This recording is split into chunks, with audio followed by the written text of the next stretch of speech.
कक्षा 11वीं की स्टूडेंट फाइलें आपका यहाँ वैसे भौतिक शास्त्र का अर्धवार्षिक परीक्षा 2024-25 पेपर लेके आ चुके हैं। आप लोग बहुत सारे कमेंट आ रहे थे कि यहाँ पर अर्धवार्षिक परीक्षा पेपर लाओ, तो फाइनली आपका पेपर आ चुका। और साथ ही वीडियो को लाइक कर लीजिए, चैनल को सब्सक्राइब कर लीजिए, क्योंकि पेपर लाने बहुत मेहनत लगती है। ठीक है, तो जो लाइक का बटन है उसे यहाँ पर जरूर से दबा दीजिए। और साथ ही आप यहाँ पर देख लीजिए, ठीक है, अर्धवार्षिक परीक्षा 2024-25 कक्षा 11वीं विषय भौतिक शास्त्र, पूर्णांक आपका 70 अंक रहेगा। समय आपका यहाँ पर 3 घंटे रहने वाला है।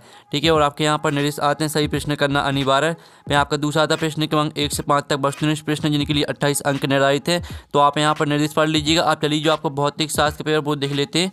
तो आपको यहाँ पर ध्यान से देखना है। ठीक है, आपको यहाँ पर थोड़ा जूम करके दिखाते हैं जिससे आप यहाँ पर अच्छे से देख पाएंगे। तो आप यहाँ पर देख लीजिए, सही विकल्प चुनकर लिखिए। आपके 6 नंबर के आते हैं।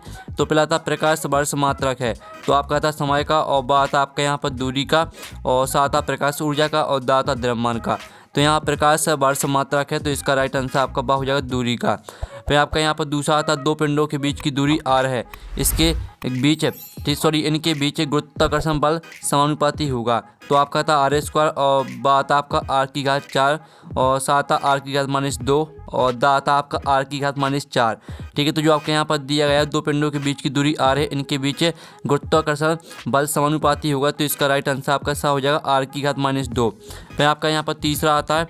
तो तीसरा आप यहाँ पर देख लीजिए, निम्नलिखित में से सदिश राशियों का समूह है। तो आपका इसका ऑप्शन आता है दाब वेग बल, और बात तुरंत क्षेत्रफल संवेग, और साथ आपका जड़त्व आघूर्ण बल आघूर्ण विस्थापन, और दाता तुरंत दाब क्षेत्रफल। तो जो आपके यहाँ पर दिया गया निम्नलिखित में सदिश राशियों का समूह है, तो इसका राइट आंसर आपका बा हो जाएगा तुरंत क्षेत्रफल संवेग। फिर आपका यहाँ पर चौथा आता है। तो चौथा आप यहाँ पर देख लीजिए। ठीक है, आप यहाँ पर यदि ए वेक्टर बराबर 2i तथा बी वेक्टर बराबर आपका -4j हो, तो ठीक है, ए वेक्टर इंटू बी वेक्टर बराबर होगा। तो आपका यहाँ पर ए इंटू बी वेक्टर बराबर बताना आपका क्या रहेगा। तो इसका जो आंसर रहेगा वो आपका 0 रहेगा। ठीक है, अब चलिए आपका पाँचवा आता है। तो पाँचवा आप यहाँ पर देख लीजिए, संख्या 0.0100 में सार्थक अंकों की संख्या है। तो आपको जो आपकी यहाँ पर संख्या दी गई, इसमें आपको बताना है सार्थक अंकों की संख्या आपकी कितनी है। तो आपका था 2, बात आपका 3, और सात आपका 4, और दाता 5। तो जो आपके यहाँ पर संख्या दी गई 0.0100, इसमें जो आपकी सार्थक अंकों की संख्या रहेगी वो आपकी 3 रहेगी। 3 आपका राइट आंसर हो जाएगा। फिर आपका यहाँ पर 6वां आता है। ठीक है, 6वां आप यहाँ पर देख लीजिए, पृथ्वी की सतह से पलायन वेग का मान पिंड के द्रव्यमान m पर किस प्रकार निर्भर करता है। तो आपका इसका आ ऑप्शन आता है। ठीक है, और बा ऑप्शन आता है सा और दा। तो आप यहाँ पर देख लीजिए, इसका राइट आंसर रहेगा वो आपका आ हो जाएगा। ठीक है, भी समानुपाती m⁻0। ठीक है, ये आपके यहाँ पर आ करेक्ट आंसर रहेगा। तो इस तरह से जो आपके सही विकल्प वो कंप्लीट हो जाते हैं। आपने अच्छे से यहाँ पर याद कर लिए होंगे। अब चलिए आप प्रश्न आपका दो आता है, रिक्त स्थानों की पूर्ति कीजिए। आपके 6 नंबर के आते हैं। तो पहला आता है ऐसा पद्धति में बल का मात्रक डॉट है। तो आपका ऐसा पद्धति में बल का मात्रक आपका न्यूटन है। ठीक है, पहली का आंसर आपका क्या रहेगा, पहली का आंसर आपका न्यूटन हो जाएगा। फिर आपका जो यहाँ पर आता है, ठीक है, दूसरा रिक्त स्थान आता है न्यूटन की गति के डॉट नियम को जड़त्व का नियम कहते हैं। तो यहाँ पर दूसरे रिक्त स्थान का आंसर आपका हो जाएगा। ठीक है, आप यहाँ पर देख लीजिए, न्यूटन की गति के प्रथम नियम को जड़त्व का नियम कहते हैं। तो आपका दूसरे रिक्त स्थान का आंसर रहेगा प्रथम। ठीक है, आप यहाँ पर देख लीजिए, दूसरे रिक्त स्थान का आंसर आपका प्रथम हो जाएगा। ठीक है, अब चलिए आपके यहाँ पर तीसरा रिक्त स्थान देख लेते हैं। तो स्टूडेंट आपका तीसरा आता तुल्यकारी उपग्रह का परिक्रमण काल दंड होता है। तो यहाँ पर तुल्यकारी, ठीक है, उपग्रह का परिक्रमण काल होता है आपका 24 घंटे। तो तीसरे रिक्त स्थान का आंसर रहेगा आपका 24 घंटे। ठीक है, आप यहाँ पर देख लीजिए। फिर जो आपका आता है चौथा आता है प्रक्षेप का पथ डॉट होता है। ठीक है, प्रक्षेप का पथ परवलयाकार होता है। ठीक है, तो आपका जो चौथे रिक्त स्थान का आंसर रहेगा वो रहेगा आपका पलवलयाकार। ठीक है, आप यहाँ पर देख लीजिए, पलवलयाकार आपका चौथे रिक्त स्थान का आंसर हो जाएगा। आप यहाँ पर देख लीजिए किस तरह से आपको लिखना है, यहाँ पर देख सकते हैं। चलिए आपके यहाँ पर देख लेते हैं। जो आपका यहाँ पर आता है 5वां, स्टील रबर की तुलना में डॉट प्रत्यास्थ होता है। तो यहाँ पर स्टील रबर की तुलना में अधिक प्रत्यास्थ होता है। ठीक है, अधिक आपका हो जाएगा 5वें रिक्त स्थान का आंसर। और जो 6वां आता है क्षैतिज दिशा में गुरुत्वीय त्वरण का मान डॉट होता है। तो यहाँ पर क्षैतिज दिशा में गुरुत्वीय त्वरण का मान, ठीक है, 9.8 मीटर प्रति सेकंड स्क्वायर होता है। ठीक है, आपको लिखित आंसर दिखा देते हैं। तो आप यहाँ पर देख लीजिए, ये आपका रिक्त स्थान का सॉल्यूशन। पहले का आंसर आपका न्यूटन, और दूसरे का आंसर आपका प्रथम, और तीसरे रिक्त स्थान का आंसर आपका 24 घंटे। ठीक है, और आपका यहाँ पर जो तीसरे का रहेगा 24 घंटे, और चौथे रिक्त स्थान का आंसर रहेगा आपका परवलयाकार, और पाँचवें का आंसर आपका अधिक, और छठवें का आंसर आपका 9.8 मीटर प्रति सेकंड स्क्वायर। ये आपका यहाँ पर रिक्त स्थान का सॉल्यूशन है, तो इसका स्क्रीनशॉट आप ले लीजिए। अब चलिए आपका यहाँ प्रश्न 3 आता है, सत्य असत्य का चयन करके लिखिए। 5 नंबर के आते हैं। तो पहला आता है प्रक्षेप गति 2 प्रकार की होती है, तो पहला आपका रहेगा बिल्कुल सत्य, ठीक है। फिर आपका दूसरा आता है प्रकृति में बल सदैव युग्म या जोड़े में होते हैं, तो दूसरा भी आपका सत्य रहेगा। फिर तीसरा आता है कार्य करने की दर को शक्ति कहते हैं, तो आपका यह भी बिल्कुल सत्य है। फिर चौथा आता है किसी त्रिभुजाकार प्लेट का द्रव्यमान केंद्र उस त्रिभुज के केंद्र पर स्थित होता है, तो चौथा आपका सत्य रहेगा। और पाँचवा आता है यदि पृथ्वी वर्तमान की अपेक्षा अधिक तेज घूमने लगे तो हमारा भार बढ़ जाएगा, तो पाँचवा रहेगा आपका असत्य, ठीक है। जो पहला है वो आपका सत्य, दूसरा भी सत्य, और तीसरा भी सत्य, चौथा भी सत्य, तो पाँचवा असत्य, ठीक है। जो इसका सॉल्यूशन है वो देख लीजिए। ये आपका सत्य असत्य का सॉल्यूशन, पहला आपका सत्य रहेगा, दूसरा भी सत्य, तीसरा भी सत्य, चौथा भी सत्य, और पाँचवा आपका असत्य रहेगा, ठीक है। तो इसका स्क्रीनशॉट आप ले लीजिए। अब चलिए आपका प्रश्न यहाँ पर 4 देख लेते हैं, जिसमें आपकी यहाँ पर आती है सही जोड़ी, ठीक है। आपकी यहाँ प्रश्न 4 आता है सही जोड़ी बनाकर लिखिए, ठीक है। तो आपको यहाँ पर ध्यान से देखना है, स्तंभ अवयव में दी गई सही जोड़ी। तो जो आपकी पहली यहाँ पर आती है ये तरंग संचरण नीतांक, तो इसको आपको मैच करना है यहाँ पर, ठीक है, L की घात -1 से, ये आपकी पहली हो जाएगी।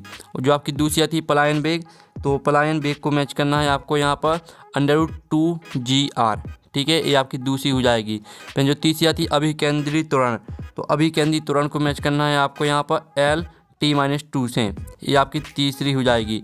और जो आपकी चौथी आती है ठीक है स्थिति सदिश, तो स्थिति सदिश को आपको मैच करना है यहाँ पर L से, ये आपकी चौथी।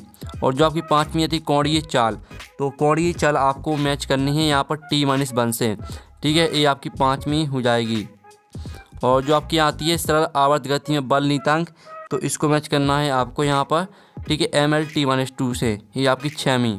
इस तरह से जो आपकी सही जोड़ी वो कंप्लीट हो जाती हैं, ठीक है। आपने यहाँ पर अच्छे से देख ली होंगी, और आप यहाँ पर देख लीजिए हमने नंबर लिख दिए हैं कौन में वो कौन सी मैच करनी, तो आप यहाँ पर देख लीजिएगा। अब प्रश्न 5 आता है एक वाक्य एक शब्द में उत्तर दीजिए। तो आपका पहला था पानी पर तैरते हुए m द्रव्यमान की एक कारक पर नेट बल का मान कितना होगा, तो जो आपका नेट बल का मान रहेगा वो आपका 0 रहेगा, ठीक है। पहले का आंसर रहेगा वो आपका हो जाएगा 0, ठीक है। अब हम आपको यहाँ पर दिखा देते हैं, पहले का आंसर आपका यहाँ पर 0 हो जाएगा, ठीक है। फिर जो आपका यहाँ पर आता है किसी सदिश एक ही दिशा में एक अंक सदिश लिखिए, तो यहाँ पर किसी सदिश एक ही दिशा में जो एक अंक सदिश होता है वो होता है आपका, ठीक है, A कैप बराबर है A वेक्टर बटे में mod A वेक्टर, ये आपका दूसरे का आंसर हो जाएगा। फिर जो आपका यहाँ पर तीसरा आता है, ठीक है, पृथ्वी के केंद्र पर गुरुत्वीय त्वरण का मान कितना होता है, तो यहाँ पृथ्वी के केंद्र पर गुरुत्वीय त्वरण का मान 0 होता है, तो तीसरे का आंसर आपका 0 हो जाएगा। फिर जो आपका यहाँ पर चौथा आता है, ठीक है, किसी वस्तु को गतिमान कब कहते हैं, तो इसका आंसर रहेगा जब इसकी स्थिति किसी निश्चित बिंदु के सापेक्ष बदलती हो, ये आपका चौथे का आंसर रहेगा।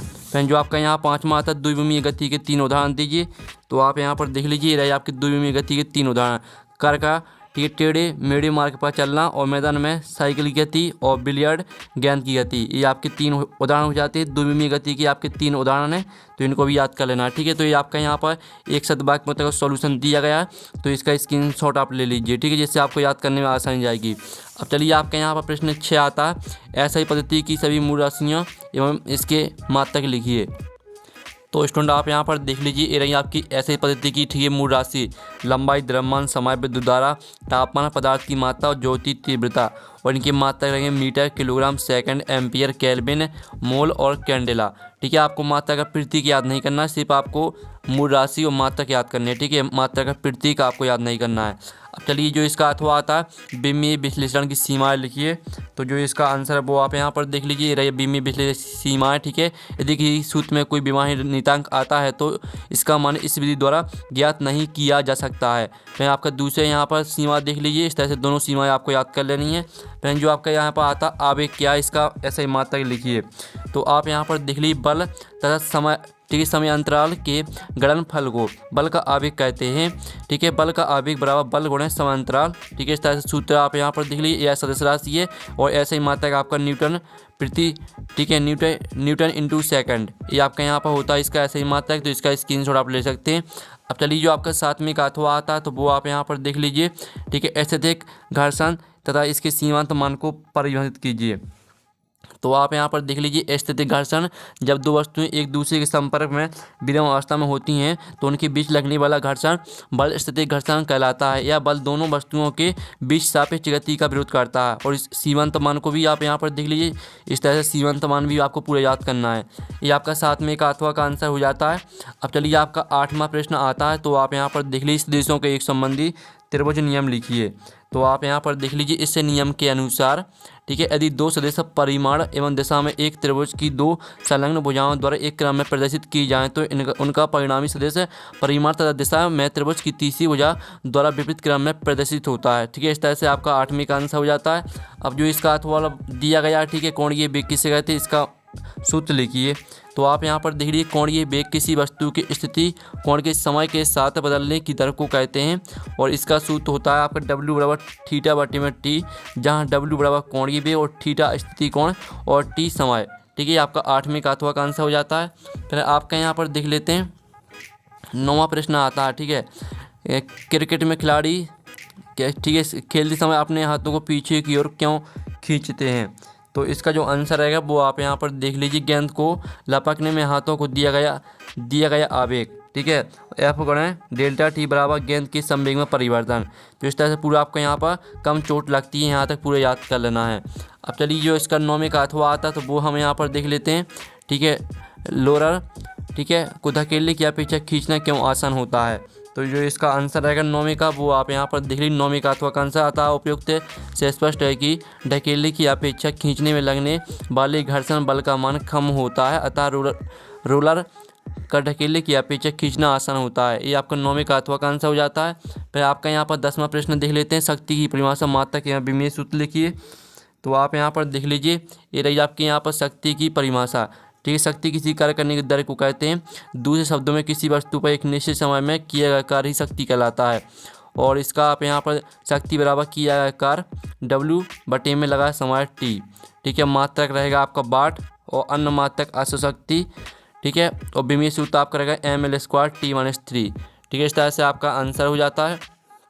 फिर आप यहाँ पर देख लीजिए, ठीक, कार्य ऊर्जा प्रमेय लिखिए। तो कार्य ऊर्जा प्रमेय आपको किस तरह से लिखनी है वो आप यहाँ पर देख लीजिए। कार्य ऊर्जा प्रमेय कहता है कि किसी वस्तु पर किया गया कार्य कुल कार्य उसकी गतिज ऊर्जा में परिवर्तन के बराबर होता है। यानी किया गया कुल कार्य बराबर अंतिम गतिज ऊर्जा माइनस प्रारंभिक गतिज ऊर्जा। ये आपका 10वें का अथवा का आंसर हो जाता है। अब चलिए आपके यहाँ पर देख लेते हैं। ठीक है, 11वां क्वेश्चन। तो 11वां आपका क्वेश्चन आता है कोणीय संवेग संरक्षण का नियम लिखिए। तो आपको यहाँ पर कोणीय संवेग संरक्षण का नियम लिखना है। तो आप यहाँ पर देख लीजिए, ये आपका यहाँ पर कोणीय संवेग संरक्षण का नियम, तो इसका आप स्क्रीनशॉट ले सकते हैं। अब चलिए आपके यहाँ पर देख लेते हैं, इसका अथवा आता है। तो अथवा भी देख लीजिए, कोई पहिया 1200 RPM से घूम रहा है, इसका कोणीय वेग रेडियन प्रति सेकंड में ज्ञात कीजिए। तो इसका जो आंसर रहेगा वो आप यहाँ पर देख लीजिए, इस तरह से इसका आंसर रहेगा। ठीक है, हल RPM का अर्थ, RPM का मतलब है कि पहिया 1 मिनट में 1200 चक्कर लगाता है। ठीक है, इस तरह से पूरा आपको यहाँ पर इसको सॉल्व करना है। और जो इसका, ठीक है, अतः पहिए का कोणीय वेग 40 पाई रेडियन प्रति सेकंड है। ये आपका आंसर आ जाएगा। ठीक है, इसका स्क्रीनशॉट आप ले सकते हैं। अब चलिए आपके यहाँ पर देख लेते हैं 12वां आता है। ठीक है, स्मॉल जी एवं कैपिटल जी में आपको 2 अंतर लिखने हैं। ठीक है, तो आप यहाँ पर देख लीजिए, ये आपके यहाँ पर कैपिटल जी और स्मॉल जी में आपके 2 अंतर है। ठीक है, आपके 6 अंतर यहाँ पर दिए गए हैं, तो यहाँ से आपको 2 अंतर याद कर लेना है। ठीक है, स्क्रीनशॉट आप ले लीजिए। अब चलिए जो इसका अथवा वाला दिया गया वो आप यहाँ पर देख लीजिए, जड़त्वीय द्रव्यमान एवं गुरुत्वीय द्रव्यमान में अंतर समझाइए। तो इसका जो आंसर है वो आप यहाँ पर देख लीजिए, आपका यहाँ पर जड़त्वीय द्रव्यमान और गुरुत्वीय द्रव्यमान में अंतर। ठीक है, 2 अंतर दिए गए, तो दोनों को अंतर को याद कर लेना है। तो इस तरह से आपका यहाँ प्रश्न 12 भी आपका कंप्लीट हो जाता है। ठीक है, अब प्रश्न आपका यहाँ पर 13 आता है। तो प्रश्न 13 आप देख लीजिए। फिर आपका 14वां आता है, बल युग्म किसे कहते हैं। बल युग्म के आगुण का सूत्र स्थगित कर दैनिक जीवन में बल युग्म के 2 उदाहरण दीजिए। ठीक है, जो इनके आंसर वो भी हम बताने वाले, पहले आपको ध्यान से देख लीजिए। अब 14वें का अथवा देख लेते हैं। तो आपका यहाँ पर आता है, जड़त्व आगुण आरंभिक जड़त्व आगुण से 2/5 गुना कर लें तो इस स्थिति में उसकी कोणीय चाल ज्ञात कीजिए। फिर आपका 15वां आता है, अनुप्रस्थ एवं अनुदैर्घ्य तरंगों में अंतर लिखिए। अथवा आता है, एक तन हुई दूरी में अनुप्रस्थ तरंग की चाल का व्यंजक ज्ञात कीजिए। फिर आपका 16वां आता है, बर्नौली का सिद्धांत लिखिए एवं स्पष्ट कीजिए। और किसी प्रत्यास्थ तार की एकांक आयतन की स्थिर ऊर्जा ज्ञात कीजिए। ठीक है, इन सभी के आंसर आपको हम बताने वाले हैं। पहले आप क्वेश्चन को ध्यान से देख लीजिए। वृत्तीय गति किसे कहते हैं? एक समान वृत्तीय गति के लिए अभिकेंद्री त्वरण ज्ञात कीजिए, इसका अथवा देख लीजिए। फिर आपका 18वां आता है सर्पी घर्षण एवं लौटने घर्षण में अंतर लिखिए। कोई 4 कोणीय संवेग एवं बल आघूर्ण में संबंध स्थापित कीजिए और शक्ति के लिए सूत्र P बराबर F×V स्थापित कीजिए, इसका अथवा देख लीजिए। फिर आपका 20वां क्वेश्चन देख लीजिए। ठीक है, तो इस तरह से जो आपका पेपर है वो कंप्लीट हो जाता है। जो आपके 4 नंबर के क्वेश्चन और साथ ही जो आपके 3 नंबर के क्वेश्चन है, इनका जो सॉल्यूशन वो नेक्स्ट वीडियो में आएगा। ठीक है, वीडियो को लाइक कर लीजिए, चैनल को सब्सक्राइब कर लीजिए और आप यहाँ पेपर का PDF है डाउनलोड करना चाहते हैं तो लिंक वीडियो के डिस्क्रिप्शन दी गई, तो आप वहाँ से पेपर का PDF डाउनलोड कर सकते हैं। तो नेक्स्ट वीडियो में मिलते हैं। Thanks for watching.